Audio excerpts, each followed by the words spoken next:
Damjan, čestitke za tole težko zmago. Očitno so 3 zaporedni porazi še kako psihološko delovali na vašo ekipo.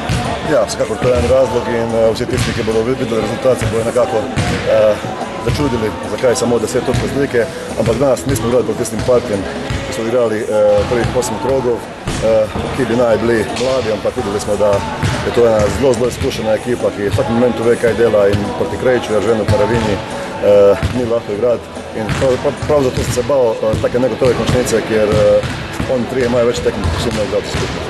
Vendar pa tudi vaši fantje danes, se mi zdi, so igrali v nekakšnem grču. Očitno je, da je bilo nekaj narobe v tem mesecu dni, ko ste doživeli te 3 poraze, pa se mučili tudi danes za partijo. Kratko jasno, nismo bili toliko dobri, kako je razgledalo prve 3-4 kroge, ali pa 5, do tekme z Elektro. Najbrž, da tudi podzavestno smo mislili, da, oziroma so mislili kdorkoli, da bomo z malo manj angažmaja tudi igrali dobro.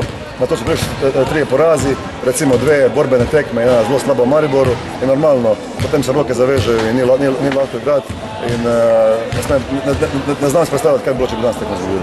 Dobre 3 praznične tedne prekinitve prvenstva, kaj boste delali do srečanja v Ljubljani? Težko bomo igrali kratke tekme, odigrali bomo pač samo eno.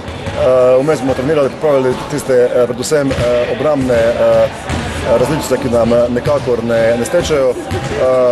Nekaj dni počitka bo dobil Šimović, prav tako tudi trening, ko bo šel domov. Mi bomo tu vsak dan trenirali in upam, da se tudi okrepili v tem božično-novoletnem času z enim centrom in upam, da se bomo čim prej vrstili za prvak. Še morda kakšna želja navijačem Šentjurja, ljubiteljem košarke v Šentjurju v koncu tega leta? Želim vse najboljše v prihajajočem letu in zaenkrat se jim lahko sam zahvalim za prejšnje.